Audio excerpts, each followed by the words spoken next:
എങ്ങനെ നല്ല സുഹൃത്തുക്കളെ കണ്ടെത്താം എന്നതിനേക്കാൾ ഉപരിയായിട്ട് എങ്ങനെ തിരഞ്ഞെടുക്കാം എന്നതാണ്. തിരഞ്ഞെടുക്കാം അതാണ് ശരിയായ വേണമെന്ന് എനിക്ക് തോന്നുന്നു. കണ്ടെത്താൻ നമുക്ക് ഒരുപാട് ആളുകൾ ഇങ്ങനെ കണ്ടെത്താൻ പറ്റും. അതിൽ നിന്ന് ചൂസ് ചെയ്യാൻ പറ്റണം നല്ല സുഹൃത്തുക്കളെ. ബഹുമാനിക്കും, നിങ്ങളുടെ ബലഹീനതകളെ മറ്റുള്ളവരുടെ മുന്നിൽ വെച്ച് വലിച്ചു കീറില്ല. നിങ്ങളെ മുന്നിൽ വെച്ച് പറയുന്നതിനേക്കാൾ കൂടുതൽ ഇല്ലാത്തപ്പോൾ എനിക്കിങ്ങനെ ഒരു ഫ്രണ്ട് ഉണ്ടോ അടിപൊളി ഷാജി. പലപ്പോഴും നമ്മൾ സംസാരിക്കുമ്പോൾ കേട്ടില്ലേ, അന്ന് രാത്രി അല്ല പറയാ, വെള്ളം അടിച്ചുകൊണ്ടിരിക്കുമ്പോഴല്ല പറയാ, പിറ്റേ ദിവസം രാവിലെ അവർ വീട്ടിൽ വരും. നിരീക്ഷിച്ചെന്ന് വെച്ചാൽ അവര് പരസ്പരം കാണുമ്പോൾ ആശ്ലേഷിക്കുകയും അല്ലാതെ സന്തോഷിക്കുകയും ബഹുമാനിക്കുകയും ആദരിക്കുകയും ഒക്കെ ചെയ്യും. പക്ഷെ മാറിക്കഴിഞ്ഞാൽ പിന്നിൽ നിന്ന് കുത്തും. മോർ സ്റ്റോറീസിൻ്റെ വീഡിയോ ബോക്സിലേക്ക് എല്ലാവർക്കും വീണ്ടും സ്വാഗതം. നമ്മൾ ഇന്ന് വീണ്ടും കമ്മ്യൂണിക്കേഷൻ മാസ്റ്റർ റോബിൻജിയോട് ഒപ്പമാണ്. നമസ്കാരം റോബിൻജി. റോബിൻജിക്ക് ഒരുപാട് സുഹൃത്തുക്കളുണ്ട്, പെട്ടെന്ന് സൗഹൃദം സ്ഥാപിക്കുന്ന ഒരാളാണ്. റോബിൻജിയെ കുറിച്ച് ഡോക്ടർ എം കെ മുനീർ പറഞ്ഞത് സൗഹൃദങ്ങളുടെ രാജകുമാരൻ എന്ന് ഒരിക്കൽ വിളിക്കുന്നത് ഞാൻ കേട്ടിട്ടുണ്ട്. അപ്പോൾ ഈ റോബിൻജി എങ്ങനെ നമുക്ക് ഈ നല്ല സുഹൃത്തുക്കളെ എങ്ങനെ തിരഞ്ഞെടുക്കാം, എങ്ങനെ കണ്ടുപിടിക്കാൻ പറ്റും നല്ല സുഹൃത്തുക്കളെ? ഷാജി, നല്ല ചോദ്യമാണ്. തീർച്ചയായിട്ടും ഈ എല്ലാ മനുഷ്യരും, ലോകത്തെ എല്ലാ മനുഷ്യരും തേടുന്നത് അവരുടെ ഫീലിങ്സും അവരുടെ കാര്യങ്ങളും അവരുടെ വ്യഥകളും ഒക്കെ പറയാൻ പറ്റുന്ന, അവരുടെ സന്തോഷമടക്കം പറയാൻ പറ്റുന്ന, അവരുടെ രഹസ്യങ്ങളും ഒക്കെ പറയാൻ പറ്റുന്ന നല്ല മനുഷ്യരെയാണ്, നല്ല സുഹൃത്തുക്കളെ. കാരണം ഒരു ചങ്ങാതി നന്നായാൽ കണ്ണാടി വേണ്ട എന്ന് പറയുന്ന പഴമൊഴി 100% അന്വർത്ഥമാണ്. അപ്പോൾ ആ അർത്ഥത്തിൽ നമുക്ക് ഈ ഒരു വിഷയത്തിലേക്ക് കടന്നാൽ എങ്ങനെ നല്ല സുഹൃത്തുക്കളെ കണ്ടെത്താം എന്നതിനേക്കാൾ ഉപരിയായിട്ട് എങ്ങനെ തിരഞ്ഞെടുക്കാം എന്നതാണ്. തിരഞ്ഞെടുക്കാം അതാണ് ശരിയായ വേണമെന്ന് എനിക്ക് തോന്നുന്നു. കണ്ടെത്താൻ നമുക്ക് ഒരുപാട് ആളുകൾ ഇങ്ങനെ കണ്ടെത്താൻ പറ്റും. അതിൽ നിന്ന് ചൂസ് ചെയ്യാൻ പറ്റണം നല്ല സുഹൃത്തുക്കളെ. നമ്മുടെ ആശയങ്ങളോട് ചേർന്നുകൊണ്ട് നിൽക്കാൻ പറ്റുന്ന ആളുകളായിരിക്കണമല്ലോ. അപ്പൊ അതില് നല്ല സുഹൃത്തുക്കളുടെ അങ്ങനെ തിരഞ്ഞെടുക്കുമ്പോൾ അതിന് ഒരു ലക്ഷണങ്ങൾ വേണമല്ലോ. നല്ല സുഹൃത്തുക്കളുടെ ലക്ഷണങ്ങൾ എൻ്റെ ഒരു നിരീക്ഷണത്തില് ഞാനൊരു 10 പ്രധാന ലക്ഷണങ്ങൾ പറയാം. നമ്മളൊരു ഗ്രീൻ ഫ്ലാഗ് എന്ന് പറയാമെന്ന് തോന്നുകയാണ്. പച്ചക്കൊടി. നല്ല സുഹൃത്തുക്കളെ തിരഞ്ഞെടുക്കാനുള്ള 10 പ്രധാന ലക്ഷണങ്ങൾ എന്തൊക്കെയാണ് നമുക്ക് പരിശോധിക്കാം. അപ്പൊ നല്ല സുഹൃത്തുക്കൾ നമ്മുടെ ജീവിതത്തിലെ ഏറ്റവും വലിയ സമ്പാദ്യമാണ്. അപ്പം ഈ 10 ലക്ഷണങ്ങളിലെ ഒന്നാമത്തെ ലക്ഷണം എന്ന് പറയുന്നത് അവര് നിങ്ങളുടെ വളർച്ച ആഗ്രഹിക്കുന്നവരായിരിക്കും. നിങ്ങളുടെ വളർച്ച. അപ്പം അവര് ഇൻവെസ്റ്റഡ് ഇൻ യുവർ ഗ്രോത്ത് എന്നാ പറയുക. അവർ നിങ്ങളുടെ വളർച്ച എന്ന് വെച്ചാൽ എപ്പോഴും ഒരു വ്യക്തി എന്ന നിലയിൽ ഒരു പ്രൊഫഷണൽ പരമായിട്ട് നിങ്ങൾ വളരണമെന്ന് അവർ ചിന്തിച്ചുകൊണ്ടേയിരിക്കും. നമ്മളെങ്ങനെ പ്രോത്സാഹിപ്പിച്ചുകൊണ്ടേയിരിക്കും. നിങ്ങളെ ലക്ഷ്യങ്ങളിലേക്ക് നടന്നു കയറാൻ വേണ്ടിയിട്ട് നിങ്ങളെ ഫോക്കസ് എന്താണെന്ന് കണ്ടുപിടിക്കും അവർ. അങ്ങനെ കണ്ടുപിടിച്ചിട്ട് നിങ്ങളെ നിരന്തരമായിട്ട് പ്രചോദിപ്പിച്ചുകൊണ്ടേയിരിക്കും. അവരുടെ ഏറ്റവും വലിയ പ്രത്യേകതയാണ്. നിങ്ങൾ മടിച്ചു നിൽക്കുമ്പോൾ നിങ്ങൾക്ക് മുന്നോട്ട് പോകാനുള്ള ധൈര്യം അവർ പകർന്നു നൽകിക്കൊണ്ടിരിക്കും. നിങ്ങൾക്ക് ഒരു നല്ല സുഹൃത്തിനെ കിട്ടണമെങ്കിൽ ഉള്ള ഏറ്റവും വലിയ ഒരു രഹസ്യം പറയാം. ഇവിടെ തന്നെ അത് ഉണ്ട്. ആ രഹസ്യം എന്ന് പറയുന്നത് നിങ്ങൾ ആ സുഹൃത്താക്കാൻ പോകുന്ന ആളുടെ ഫോക്കസ് കണ്ടുപിടിക്കുക. നിങ്ങൾ അവരുടെ ഫോക്കസ് കണ്ടുപിടിക്കുക. അയാളുടെ ഏറ്റവും വലിയ ലക്ഷ്യം എന്താണ്? ആ ഫോക്കസിന് വേണ്ടി അയാളെ സപ്പോർട്ട് ചെയ്യുക. അയാളുടെ പാഷൻ ഓർ ഫോക്കസ്. അയാളുടെ പാഷൻ തന്നെ ആയിരിക്കണം. അയാളുടെ ഫോക്കസ് ഇല്ല. പക്ഷെ നല്ല സുഹൃത്താണെങ്കിൽ അയാളുടെ ഫാഷൻ കണ്ടുപിടിച്ചിട്ട് അതിലേക്ക് അയാളുടെ ഫോക്കസ് കൊണ്ടുവരാൻ നോക്കും. ആ ഫോക്കസ് കണ്ടുപിടിച്ച് ആ ഫോക്കസിനെ സപ്പോർട്ട് ചെയ്യുന്ന രീതിയിൽ എന്ത് പ്രവർത്തനം നിങ്ങളുടെ ഭാഗത്തുനിന്ന് ഉണ്ടാവുന്നു, പിന്നെ നിങ്ങളുടെ അടുത്ത് അയാൾ ഒരിക്കലും പോകില്ല. കാരണം അയാളെ വളരാൻ വേണ്ടി നിങ്ങൾ പുറകിൽ നിന്ന് സപ്പോർട്ട് ചെയ്യുകയാണ്. ഇതാണ് നല്ല സൗഹൃദവും നല്ല ബന്ധങ്ങളും ഉണ്ടാക്കാനുള്ള അടിത്തറ എന്ന് പറയുന്നത്. എന്ന് വെച്ചാൽ ഇത് നമ്മുടെ സ്വന്തം കാര്യമല്ല, അവനവന്റെ കാര്യമല്ല, അവന്റെ മറ്റുള്ളവരുടെ കാര്യമാണ് നോക്കുന്നത്, എന്റെ കാര്യമല്ല. അവിടെയാണ് അതിന്റെ വ്യത്യാസം. അതിനൊരു സോഷ്യൽ തലം എന്ന് പറയുന്നത്, അതിന്റെ ഒരു വലിയ പോസിറ്റീവ് തലം എന്ന് പറയുന്നത് അതാണ്. അത്ര ഈസി അല്ല അങ്ങനെ ആവുക എന്നുള്ളത്. അപ്പൊ അത് കണ്ടുപിടിച്ചിട്ട് പോവുക എന്നുള്ളതാണ്. ഇനി നിങ്ങൾ നല്ല സുഹൃത്തുക്കളെ തിരഞ്ഞെടുക്കാൻ നിങ്ങൾക്ക് പറ്റാവുന്ന രണ്ടാമത്തെ കാര്യം, നിങ്ങളെ പിന്നിൽ നിന്നും ഒരിക്കലും അവർ നിന്ദിക്കില്ല. അവരൊരിക്കലും പിന്നിൽ നിന്ന് കുത്തില്ല. അതാണ്. അപ്പം നിങ്ങൾ ഒപ്പമുള്ളപ്പോൾ സ്നേഹം നടിക്കുകയും ഇല്ലാത്തപ്പോൾ കുറ്റപ്പെടുത്തുകയും പരിഹസിക്കുകയും ചെയ്യുന്നത് യഥാർത്ഥ സൗഹൃദമല്ല. പക്ഷെ നമുക്ക് അറിയാൻ പറ്റത്തില്ലല്ലോ. അല്ല, അത് ചെയ്യുന്നുണ്ടോ എന്നുള്ളത് നമുക്ക് അറിയാൻ പറ്റില്ല. അല്ല, അത് അറിയാൻ പറ്റണം. തിരിച്ചറിയാൻ പറ്റണം. നമ്മളത് തിരിച്ചറിയാനുള്ള മെഷേഴ്സ് വേറെ നമ്മൾ കണ്ടുപിടിക്കണം. അപ്പോൾ ഒരു നല്ല സുഹൃത്ത് നിങ്ങളുടെ അസാന്നിധ്യത്തിലും നിങ്ങൾക്കായി സംസാരിക്കും. അതാണ്. നിങ്ങൾ ഇല്ലാത്തപ്പോഴും നിങ്ങളെക്കുറിച്ച് നല്ലത് പറയുന്നതാണ് നിങ്ങളെ യഥാർത്ഥ സുഹൃത്ത് എന്ന് പറയുന്നത്. നിങ്ങളെ മുന്നിൽ വെച്ച് പറയുന്നതിനേക്കാൾ കൂടുതൽ ഇല്ലാത്തപ്പോൾ എനിക്കിങ്ങനെ ഒരു ഫ്രണ്ട് ഉണ്ടോ അടിപൊളി ഷാജി. പലപ്പോഴും നമ്മൾ സംസാരിക്കുമ്പോൾ കേട്ടില്ലേ, ഞാൻ പല സുഹൃത്തുക്കളെ കുറിച്ചും ഇല്ലാത്ത ആൾക്കാരെ കുറിച്ച്, ഇല്ലാത്തെന്നല്ല അവരുടെ അസാന്നിധ്യത്തിൽ അവരെ കുറിച്ച് എപ്പോഴും പറഞ്ഞുകൊണ്ടിരിക്കുന്നത് കേട്ടില്ലേ. അപ്പം നിങ്ങളെ അവർ മാനിക്കും. അതാണ്. നിങ്ങളെ അവർ ബഹുമാനിക്കും. നിങ്ങളുടെ ബലഹീനതകളെ മറ്റുള്ളവരുടെ മുന്നിൽ വെച്ച് വലിച്ചു കീറില്ല. ഇതാണ് ഏറ്റവും വലിയ കാര്യം എന്ന് പറയുന്നത്. നിങ്ങളുടെ ബലഹീനതകളെ അവർ മറ്റുള്ളവരുടെ മുന്നിൽ വെച്ച് വലിച്ചു കയറില്ല. ഇപ്പം മലയാളത്തിലെ ഏറ്റവും പ്രൗഢഗംഭീരമായ ചരിത്ര പുസ്തകങ്ങളിൽ ഒന്ന് എന്ന് പറയുന്നത് റോബിൻ ജെഫ്രി എന്ന് പറഞ്ഞ സായിപ്പ് ബ്രിട്ടീഷുകാരൻ എഴുതിയ നായർ മേധാവിത്വത്തിൻ്റെ പതനം എന്നാണ്. നായർ മേധാവിത്വത്തിൻ്റെ പതനമാണ് എന്ന പുസ്തകമാണ്. ആ പുസ്തകത്തിൽ 1700-കളിൽ ഏകദേശം 300 വർഷം മുമ്പുള്ള കാര്യം അദ്ദേഹം സാമൂഹ്യ നിരീക്ഷണം അദ്ദേഹം നടത്തുമ്പോൾ എന്താ പറയുന്നതെന്നറിയോ? ഇവിടെ പ്രത്യേകമായിട്ടുള്ള ചില ആളുകളുണ്ട്, ചില കാസ്റ്റിൽപ്പെട്ട ചില പ്രത്യേക ആളുകൾ. അപ്പോൾ അത് നായർ മേധാവിത്വത്തെക്കുറിച്ചാണ് അദ്ദേഹം അന്ന് സംസാരിച്ചത്. ഇന്നത് മാറിയിട്ടുണ്ടെന്ന് എനിക്കറിയാം. ഇന്നത് നായരെന്നില്ല, ആരുമില്ല, എല്ലാവരും ഒരേ പാറ്റേണില്ല. ഇന്ന് മലയാളി മൊത്തം ആ പാറ്റേൺ ഒറ്റ പാറ്റേണില്ല. അപ്പൊ അന്ന് അദ്ദേഹം നിരീക്ഷിച്ചതെന്ന് വെച്ചാൽ അവര് പരസ്പരം കാണുമ്പോൾ ആശ്ലേഷിക്കുകയും അല്ലാതെ സന്തോഷിക്കുകയും ബഹുമാനിക്കുകയും ആദരിക്കുകയൊക്കെ ചെയ്യും. പക്ഷെ മാറിക്കഴിഞ്ഞാൽ പിന്നിൽ നിന്ന് കുത്തും, വലിച്ചു ചാടിക്കും. ഈ ക്രാബ് മെന്റാലിറ്റി അത് നന്നായി ഇന്ന് നമ്മുടെ മലയാളി സമൂഹത്തിൽ മൊത്തം പടർന്നിരിക്കുക. ലോകത്ത് ക്രാബ് മെന്റാലിറ്റിയുള്ള ഏറ്റവും വലിയ സമൂഹം കേരളമാണെന്നാണ് വേണമെങ്കിൽ പറയാം. പഠനങ്ങളും അങ്ങനെ സ്ഥിരീകരിക്കുന്നുണ്ട്. അപ്പോൾ ഒരിക്കൽ പിന്നിൽ നിന്ന് അന്ന് റോബിൻ ജെഫ്രി അന്ന് പറഞ്ഞ എത്ര ശരിയാന്ന് നോക്കും. അന്ന് ഈ നായർ കമ്മ്യൂണിറ്റിയെ കുറിച്ച് മാത്രമാണ് പറഞ്ഞത്. അത് പടർന്നു. ഇന്നിപ്പോ കേരളത്തിലുള്ളവരുടെ ജാതി മലയാളി എന്ന് പറഞ്ഞൊരു ജാതിയായി മാറി. മലയാളി ഒരു ജാതിയാണ്, ഒരു കമ്മ്യൂണിറ്റിയാണ്. ഒരു ജാതിയായിട്ട് മാറി. അതെ, ആ ജാതിയുടെ ഒരു ബേസിക് സ്വഭാവമായിട്ട് മാറി. എല്ലാവരും അങ്ങനെയാണെന്നല്ല പറയുന്നത്, പക്ഷെ എന്നാലും കോമൺ ആയിട്ട് നമ്മൾ പറയും. വലിയ പരാതി എപ്പോഴും ഉണ്ടല്ലോ, പിന്നെ മലയാളിയല്ല പിന്നിൽ നിന്ന് കുത്തുന്നു അല്ലേ? പക്ഷെ മലയാളികൾ ലോകത്ത് എവിടെ ചെന്നാലും നന്നായി ഹാർഡ് വർക്ക് ചെയ്യുന്നവരും നല്ല മിടുക്കന്മാരുമാണ്. യൂണിറ്റി ഉണ്ട്, മലയാളികൾക്ക് യൂണിറ്റി ഉണ്ട്. നിങ്ങളൊരു കലാമിറ്റി ഉണ്ടായി നോക്കി. ഒരു കലാമിറ്റി ഉണ്ടായിരുന്നെങ്കിൽ എല്ലാം മറന്നിട്ട് അവർ ഇറങ്ങും. ജാതി വർണ്ണ വ്യത്യാസമൊന്നുമില്ലാതെ അവരപ്പറങ്ങും. പക്ഷെ പ്രശ്നം ഉണ്ടാവണം. അത് പ്രശ്നം അല്ല, ഞാൻ പറയാം, പ്രശ്നം ഉണ്ടാകുമ്പോഴാണല്ലോ യൂണിറ്റി കാണിക്കേണ്ടത്. അപ്പം നിങ്ങളെ പിന്നിൽ നിന്ന് കുത്തില്ല. നല്ല സുഹൃത്തുക്കളുടെ ലക്ഷണങ്ങളിൽ നല്ല സുഹൃത്തുക്കളുടെ മൂന്നാമത്തെ ലക്ഷണം എന്താണ്? നിങ്ങളുടെ വിജയത്തിൽ അവർ സന്തോഷിക്കും.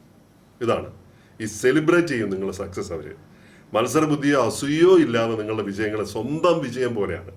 ഞാൻ വിജയിച്ച പോലെയാണ് ഷാജിയുടെ വിജയം എനിക്ക്. അത് ഞാൻ ആഘോഷിക്കും. അവർ അത് ചിലപ്പോൾ സെലിബ്രേറ്റ് ചെയ്യും. നീ അത്യാവശ്യമാണ്, കാരണം നിന്റെ സെലിബ്രേഷൻ ആഘോഷിക്കണം. ഞങ്ങളുടെ വിജയമാണ്. അത് ഇങ്ങനത്തെ ചില വിജയങ്ങളാണ് രാജ്യത്തിന്റെ വിജയമായി മാറുന്നത് അല്ലേ? ഒളിമ്പിക്സിലൊക്കെ പോയി സ്വർണം നേടുമ്പോൾ, അല്ലെങ്കിൽ AR റഹ്മാൻ ഓസ്കാർ വാങ്ങിച്ചപ്പോൾ എത്രയോ സന്ദർഭങ്ങളില്ല. അത് രാജ്യത്തിന്റെ വിജയം. അപ്പൊ എന്ന് പറഞ്ഞ പോലെ രാജ്യത്തെ സംബന്ധിച്ചാണെങ്കിൽ, വ്യക്തിയെ സംബന്ധിച്ചാണെങ്കിൽ, സുഹൃത്തിന്റെ വിജയത്തിൽ അവൻ സ്വയം ആഹ്ലാദിക്കുകയും ആഘോഷിക്കുകയും ചെയ്യുന്നതാണ്. അവരുടെ മുഖത്തൊരു സന്തോഷം വിരിയുന്നത് ആത്മാർത്ഥതയുള്ള സന്തോഷമായിരിക്കും. അത് കപടമായിട്ടുള്ള സന്തോഷമല്ല അവർക്കുണ്ടാവുക. നിന്നെ കൊണ്ട് ഇതിലും വലുത് സാധിക്കൂടാന്ന് പറയും. ഇതൊന്നും ആയിട്ടില്ല മോനെ, നിന്നെ കൊണ്ട് ഇതിനേക്കാൾ വലുത് സാധിക്കും എന്ന് പറഞ്ഞ് നമ്മളെ എൻകറേജ് ചെയ്തുകൊണ്ടിരിക്കും. നാലാമത്തെ ലക്ഷണം എന്താണെന്നറിയോ? പ്രശ്ന സമയത്ത് ഒപ്പമുണ്ടാവും, കൂടെ നിർത്തും. ഇപ്പം പലപ്പോഴും എൻ്റെ ഒരു സുഹൃത്ത് എന്നോട് എപ്പോഴും പറയും, നമുക്കൊരു സുഹൃത്തിനെ കൂടെ നിർത്താൻ കൈവിടാനാണെങ്കിൽ കൂടെ നിർത്തരുത്, പിടിക്കരുത്. നമ്മൾ വിടാനാണെങ്കിൽ പിടിക്കരുത്. കൂടെ നിർത്തിയാൽ എന്നും കൂടെ തന്നെ നിർത്തണം. അതാണ് പ്രശ്നം ഉണ്ടായാലും കൂടെ നിർത്തണം എന്നുള്ളതാണ്. അപ്പൊ ആഘോഷങ്ങളിൽ സന്തോഷങ്ങളിൽ മാത്രം പങ്കുചേരുന്ന ആളുകളല്ല യഥാർത്ഥ സുഹൃത്തുക്കൾ. സന്തോഷം വരുമ്പോൾ മാത്രം.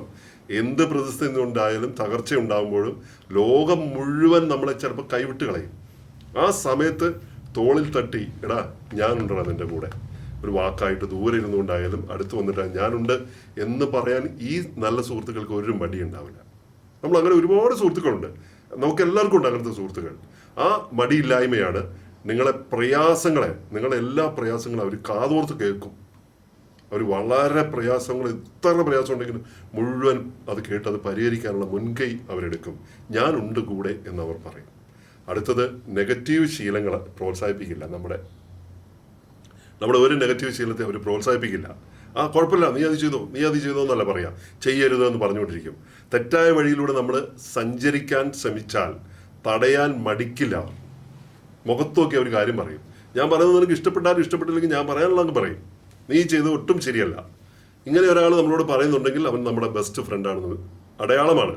ചില ആളുകൾക്ക് ഇത് പറ്റിയ വിഷമം, അത് കേൾക്കുമ്പോൾ തന്നെ ഇവൻ എന്നെ ഉപദേശിക്കുക, അവനാര് എന്നൊക്കെ പറഞ്ഞു കളയും. നെഗറ്റീവ് മാത്രം സംസാരിക്കുന്നില്ല. അങ്ങനെ പറഞ്ഞിട്ടുണ്ടെങ്കിൽ ജീവിതത്തെ ദോഷകരമായി ബാധിക്കുന്ന ലഹരി ശീലങ്ങൾ, ധൂർത്ത്, അലസത, അത് കൈവിട്ട് കളിക്കുക അല്ലെ, അമിതമായ ധൂർത്ത്, ഇല്ലാത്തതിനേക്കാൾ കൂടുതൽ ചെലവഴിക്കുക, അലസത, ലഹരിക്ക് അടിമപ്പെടുക, ഇത്തരമൊക്കെ കാര്യങ്ങൾ കണ്ടാൽ അവർ ശക്തമായി എതിർക്കും. അവരന്നല്ല പറയുക. ലഹരിക്ക് അടിമപ്പെട്ട ആൾക്കാരൊക്കെ ആണെങ്കിൽ അന്ന് രാത്രി അല്ല പറയുക, വെള്ളം അടിച്ചുകൊണ്ടിരിക്കുമ്പോഴല്ല പറയുക. പിറ്റേ ദിവസം രാവിലെ അവർ വീട്ടിൽ വരും. ഇന്ന് വന്നേ ഒരു കാര്യം പറയാം, ഇവിടെ ഇരുന്ന് ഇന്നലെ എന്തായാലും നീ കാണിച്ചത് നിനക്ക് നല്ല ഓർമ്മയുണ്ടോ? മേലാൽ ഇത് കാണിച്ചു പോകരുത് എന്ന് പറയുമ്പോൾ സോറിടാ, ഇനി ആവർത്തിക്കില്ല, ആവർത്തിച്ചാൽ നിനക്ക് കൊള്ളാം, ഞാനിപ്പോൾ എപ്പോഴും നിന്റെ കൂടെ ഇങ്ങനെ ഉണ്ടാവണമെന്ന് നിർബന്ധമൊന്നുമില്ല. ഇവരെപ്പോഴും കൂടെ ഉണ്ടാവുകയും ചെയ്യും. നിങ്ങളെ തളർത്താനല്ല, മറിച്ച് വഴിതെറ്റിപ്പോകാതിരിക്കാനാണ് അവരിത് ചെയ്യുന്നത്. അതിനൊരു നല്ല സദുദ്ദേശമുണ്ട് എന്നാണ്. ഇനി ആറാമത്തെ കാര്യം, സത്യസന്ധമായ ഫീഡ്ബാക്ക്. അതാണ് ഹോണസ്റ്റ് ഫീഡ്ബാക്സ് ആണ് അവർ നൽകുക ഏതെങ്കിലും ഒരു കാര്യത്തെക്കുറിച്ച്. നെഗറ്റീവ് ഫീഡ്ബാക്ക് ആണെങ്കിലും ഹോണസ്റ്റ് ഫീഡ്ബാക്ക് പറയാം. നെഗറ്റീവ് ഫീഡ്ബാക്സ് ആണെങ്കിൽ ഹോണസ്റ്റ് ആയിട്ട് പറയാം. ഹോണസ്റ്റ് ആയിട്ട്. നെഗറ്റീവ് ഫീഡ്ബാക്സ് ആണെങ്കിൽ ഹോണസ്റ്റ് ആയിട്ട് പറയും. നല്ലതാണെങ്കിലും ചീത്തയാണെങ്കിലും ഹോണസ്റ്റ് ആയിട്ട് പറയും. മുഖസ്തുതി പറഞ്ഞിട്ട് ഒരിക്കലും സൂചിപ്പിക്കാൻ ശ്രദ്ധിക്കില്ല. നോ മുഖസ്തുതി. നിങ്ങളുടെ തെറ്റുകളെ സ്നേഹത്തോടെയും എന്നാൽ സത്യസന്ധമായിട്ട് ചൂണ്ടിക്കാണിച്ചു തരും. സ്നേഹത്തോടെ, വാക്ക് ശ്രദ്ധിക്കണം, സ്നേഹത്തോടെയാ പറയുക, നമ്മളെ ഹ്യൂമിലേറ്റ് ചെയ്തിട്ടല്ല പറയുക, എന്നാൽ സത്യസന്ധമായിട്ട് ചൂണ്ടിക്കാണിക്കുക വരും. ഒരു കണ്ണാടി പോലെ നിങ്ങളുടെ എല്ലാ വശങ്ങളും, മോശം വശങ്ങളും നല്ല വശങ്ങളും ഒരുപോലെ കാട്ടിത്തരാൻ അവർക്ക് യാതൊരു മടിയില്ല. റിഫ്ലക്സ് ആക്ഷനാണ്, മനസ്സിലായി? മിറർ ആക്ഷനാണ് കാണിക്കുക. ഒരു മിറർ ഇമേജ് ആണ്. നമ്മുടെ തന്നെ ഒരു ഇമേജ് ആയിരിക്കും അത് തന്നെ, എക്സാക്ട്ലി. നമ്മൾ തന്നെ അവർ തന്നെ നമ്മൾ എന്നുള്ളതാണ്. അപ്പം അങ്ങനെ സത്യസന്ധമായ ഫീഡ്ബാക്കുകൾ നൽകും. നിങ്ങളുടെ സമയത്തെ നന്നായിട്ട് മാനിക്കും. അതാണ് റെസ്പെക്ട് ടു യുവർ ടൈം. പരസ്പര ബഹുമാനമാണല്ലോ എല്ലാ ബന്ധത്തിൻ്റെയും അടിത്തറ എന്ന് പറയുന്നത്. നിങ്ങളുടെ വ്യക്തിപരമായ സമയം, ജോലി ഒക്കെ ബഹുമാനിച്ചുകൊണ്ടായിരിക്കും അവർ എപ്പോഴും മുന്നോട്ട് നീങ്ങുക. മുൻകൂട്ടി പറയാതെ നിങ്ങളുടെ പ്ലാനുകൾ തെറ്റിച്ചുകൊണ്ടോ നിങ്ങളെ മണിക്കൂറുകളോളം കാത്തു നിർത്തിക്കൊണ്ടോ ഒന്നും അവർ ചെയ്യില്ല. ഒരു സാധനവും ചെയ്യില്ല, പിടിച്ചു വെക്കില്ല. അവിടെ നിൽക്കുക, ഒറ്റ മിനിറ്റ് നമുക്ക് പോവാം, വെയിറ്റ് എന്ന് പറഞ്ഞിട്ട് ഒരിക്കലും നമ്മളെ ഈ പുളിഞ്ചോട്ടിൽ നിർത്തുക എന്നൊക്കെ പറയും. കെട്ടിയിട്ട പോലെ, കയറുകൊണ്ട്, ഇല്ലാത്ത കയറുകൊണ്ട് കെട്ടിയിട്ട പോലെ ചില സുഹൃത്തുക്കളുണ്ട്. അവർ നമ്മളെങ്ങനെ വെച്ചിട്ട് ഇതാ വരുന്നു, പുറപ്പെട്ടു, ഇപ്പം പുറപ്പെടും, കുറച്ചുകൂടെ നേരത്തെ പുറപ്പെടും എന്നൊക്കെ പറഞ്ഞിട്ട് സമയത്തിന്റെ മൂല്യം ഇവരങ്ങനെ ചെയ്യില്ല. അവർ നമ്മളെ ഒരിടത്ത് കാത്തു നിർത്തുകയുമില്ല. കൃത്യമായി ഇൻഫോം ചെയ്യും. എന്നാ ഞാൻ വരാൻ താമസിക്കും കേട്ടോ, നീ പോയിക്കോ, അതല്ല ഇങ്ങനെയാണ് കാര്യം എന്ന് പറയും. അപ്പോൾ അതുകൊണ്ട് സമയത്തിന്റെ മൂല്യം മനസ്സിലാക്കുന്ന ആളുകളാണ്. അവർക്കറിയാം നമ്മുടെ സമയത്തിന്റെ മൂല്യം, അവർക്കറിയാം. അതിനെ അവർ ആദരിക്കുന്നു, മാനിക്കുന്നു എന്നതാണ് അതിന്റെ പ്രധാനപ്പെട്ട കാര്യം. മറ്റുള്ളവരുടെ സമയത്തെയും അവർ മാനിക്കുന്നു എന്നുള്ളതാണ്. പിന്നെ വേറൊരു എട്ടാമത്തെ കാര്യം വെച്ചാൽ അവരൊരിക്കലും എനർജി ഡ്രെയിൻ ചെയ്യില്ല. ചില ആളുകളുമായി സംസാരിച്ച് കഴിയുമ്പോൾ നമുക്ക് ഒരുപാട് മാനസികമായ ഭാരം അനുഭവപ്പെടും. പ്രഷർ, നെഗറ്റീവായിട്ടുള്ള ഒരു നെഗറ്റീവ് എനർജി ഇങ്ങനെ ഫീൽ ചെയ്യും. എന്നാൽ നല്ല സുഹൃത്തുക്കൾ അങ്ങനെയല്ല. അവരുമായി ചെലവഴിക്കുന്ന സമയം നമുക്കൊരു പ്രത്യേകമായിട്ടുള്ളൊരു ഊർജം, ഒരു പോസിറ്റീവായിട്ടുള്ള എനർജി, മനസ്സിനൊരു സന്തോഷമൊക്കെ നൽകും. അപ്പോൾ ഷാജി എപ്പോഴും പറയാറുണ്ട്, എൻ്റെ അടുത്തേക്ക് എപ്പോഴും ഷാജി വരും. ഷാജി വന്നിട്ട് പറയും, റോബിൻ്റെ അടുത്ത് കുറച്ച് സംസാരിക്കുന്നത് എന്തിനാണ് വരുന്നതെന്ന് അറിയാമോ? ഒരു പോസിറ്റീവ് എനർജിക്ക് വേണ്ടിയാണ് വരുന്നതെന്ന് പറയും. ധാരാളം ആളുകൾ അങ്ങനെ വരാറുണ്ട്. അതെന്താ കാര്യം വെച്ചാൽ നമ്മൾ ആ ഫ്രണ്ടിന് നമ്മൾ എന്തെങ്കിലും, എനിക്ക് ഇവർക്ക് വേണ്ടി എന്ത് ചെയ്യാൻ പറ്റും, അതാണ് എൻ്റെ ചിന്ത. എനിക്ക് അവർക്ക് വേണ്ടി എന്ത് ചെയ്യാൻ പറ്റും, എൻ്റെ കാര്യമല്ല. വെസ്റ്റേൺ ഇൻട്രസ്റ്റ് ഇല്ല അവിടെ. ഒമ്പതാമത്തെ കാര്യം, വിശ്വാസം പാലിക്കും. അതാണ് അവർക്ക് ട്രസ്റ്റ് വർത്തികളാണ് ഇവര്. അവരുമായി പങ്കുവെക്കുന്ന എല്ലാ രഹസ്യങ്ങളും, വ്യക്തിപരമായ കാര്യങ്ങൾ, രേഖകൾ, മുഴുവൻ കാര്യങ്ങളും അവരാരും പറയാതെ, ആരോടും പറയാതെ അവർ കാത്തു സൂക്ഷിക്കും. എത്ര പറഞ്ഞാലും. ഞാൻ ചില മനുഷ്യരെ കണ്ടിട്ടുണ്ട്, അവരുടെ വ്യക്തിപരമായിട്ടുള്ള സകല കൊള്ളരുതായ്മകളും കള്ളത്തരങ്ങളും സകല കാര്യങ്ങളും ഒക്കെ ചില ആൾക്കാരോട് പറയും. അങ്ങനെയല്ല ഞാൻ പറഞ്ഞു, ഞാൻ അങ്ങനെ പറയാറില്ല. അപ്പൊ ഞാനത് അതിശയിക്കും. എനിക്ക് ഇയാളെ കുറിച്ചല്ല, ഈ പറയുന്ന ആളെ കുറിച്ചല്ല, ഇത് സൂക്ഷിക്കുന്നവരെ കുറിച്ചാണ്. സൂക്ഷിക്കുന്ന ഒരാളാണ്.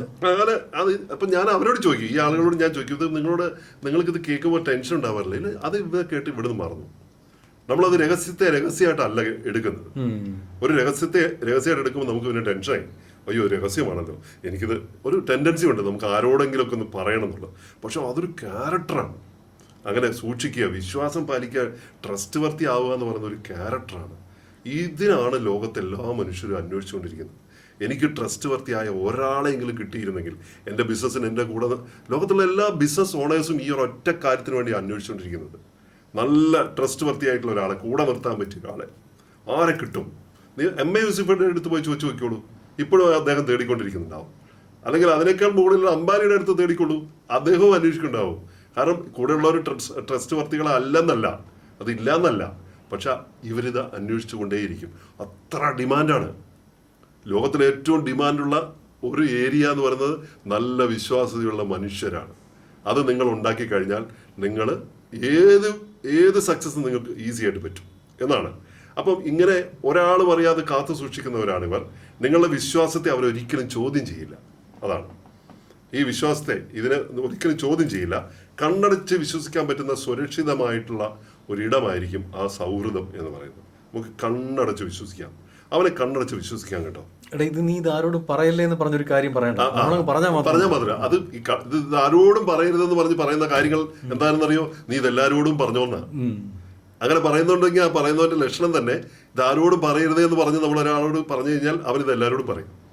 അത് തന്നെ ഒരു കീവേഡാ, എല്ലാവരോടും പറഞ്ഞോളൂ എന്നാണ്. അങ്ങനെ പറയേണ്ട കാര്യമില്ല. രഹസ്യമാണെന്ന് നല്ല സുഹൃത്തിന് അറിയാം, അവൻ പറയില്ല എന്നുള്ളതാണ്. 10ാമത്തെ കാര്യം, ലക്ഷണം, നല്ലൊരു മനുഷ്യനാക്കും നിങ്ങളെ അവൻ. നല്ലൊരു മനുഷ്യനാക്കും. Make you a better human being. ഇതാണ് എൻ്റെ ഏറ്റവും വലിയ കാര്യം എന്ന് വെച്ചാൽ നമ്മളൊരു നല്ല മനുഷ്യനായിട്ട് അയാൾ മാറ്റും. അയാളുടെ സാന്നിധ്യം നിങ്ങളിലെ മാനുഷിക നന്മകളെ ഉണർത്തും.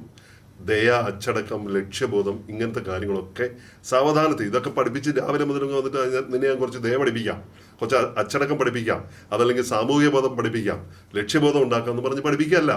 ഇത് അവന്റെ പ്രവൃത്തിയിലൂടെ, ഇതാണ് അവന്റെ പ്രവൃത്തി. ഈ പ്രവൃത്തിയിലൂടെ അവൻ നമ്മളെ മനസ്സിലാക്കി തരും. അതൊക്കെ ഈ സൗഹൃദം കാരണം ഉണ്ടാവും എന്നാണ്. ചുരുക്കത്തില് അവരോടൊപ്പം ജീവിക്കുമ്പോൾ നിങ്ങൾ ഇന്നത്തേക്കാൾ മികച്ചൊരു വ്യക്തിയായിട്ട് മാറും. ഇങ്ങനെയുള്ള ആളുകളുടെ കൂടെ നിങ്ങൾ ജീവിക്കുമ്പോഴാണ് നിങ്ങൾ ബെറ്റർ ടുമാറോ, ബെറ്റർ പേഴ്സൺ. ഒരു പഴഞ്ചൊല്ലുണ്ടല്ലോ, മുല്ലപ്പൂമ്പൊടി ഏറ്റുകിടക്കും കല്ലിനുമുണ്ടാവും ഒരു സൗരഭ്യം എന്ന് പറയുന്നത്. അപ്പോൾ അതൊരു വലിയ സംഗതിയാണ്. നിങ്ങൾക്കൊരു സുഹൃത്തിനോടൊപ്പം നിങ്ങൾക്ക് യാത്ര ചെയ്യുക, സുഹൃത്തിനോടൊപ്പം നിങ്ങൾ താമസിക്കുക എന്നൊക്കെ പറയുന്നത് ആളുകൾക്ക് വലിയ പ്രശ്നമാണ്. ഒരുമിച്ച് ഒരു മുറിയിലേക്ക് പങ്കിടുക എന്നൊക്കെ. ചായ കുടിക്കുന്ന കാര്യം തന്നെ പറയുമ്പോൾ ചായ കുടിക്കാൻ പറ്റില്ല. അതെ, ഇപ്പം എൻ്റെ പല സുഹൃത്തുക്കളും ഞാൻ പുതുതായിട്ട് കണ്ടുമുട്ടുന്ന അപരിചിതരായിട്ടുള്ള ആളുകളോടൊപ്പം ഞാൻ മുറിയിൽ താമസിക്കുന്ന സിറ്റുവേഷൻ ഉണ്ടാവുന്നു ഒരുമിച്ച്. അവർക്ക് വലിയ സന്തോഷമാണ്. പിന്നെ അവർ പറയും നമുക്ക് ഒരുമിച്ച് ഇനിയും പോകണം, ഇനിയും വരണം. എന്താ കാര്യം എന്നറിയോ, ഞാൻ അവരോടൊപ്പം താമസിക്കുന്ന അവർക്ക് അവർ അറിയ പോലുമില്ല. ഒരു കൂർക്കമ്പലിയോ മറ്റെന്തെങ്കിലും ഞാൻ ടോയ്ലറ്റ് യൂസ് ചെയ്യുന്ന കാര്യത്തിലോ എവിടെ ഏത് കാര്യത്തിലാണ് ഈച്ച് ആൻഡ് എവരി എല്ലാ കാര്യത്തിലും ഞാൻ വളരെ കൃത്യമായിട്ട് ഒരു സുരക്ഷ, നിയമം, ഒരു അകലം അല്ലെങ്കിൽ ഒരു മര്യാദ പാലിക്കും. അതുകൊണ്ട് തന്നെ അവർക്ക് അതൊരു നമ്മളോടൊപ്പം കഴിയുന്നത് ഒരു എന്താ പറയുന്ന ഒരു ശിക്ഷയായിട്ട് ഒരിക്കലും ഒരു അനുഭവമാക്കി മാറ്റുക എന്നുള്ള എല്ലാ അർത്ഥത്തിലും ആക്കുക എന്നുള്ള. ഇനി ഇതിനൊരു വേറൊരു സൈഡും കൂടി ഉണ്ട്. ഒഴിവാക്കേണ്ട സുഹൃത്തുക്കളല്ലേ ഇങ്ങനെയാണെങ്കിൽ നമ്മൾ ഒഴിവാക്കേണ്ട ചില കാര്യങ്ങളുണ്ടല്ലോ. നമുക്ക് അടുത്ത എപ്പിസോഡിൽ പറയാം ഒഴിവാക്കേണ്ട സുഹൃത്തുക്കളെ കുറിച്ച്. അത് മതിയോ? അത് മതി. തീർച്ചയായും.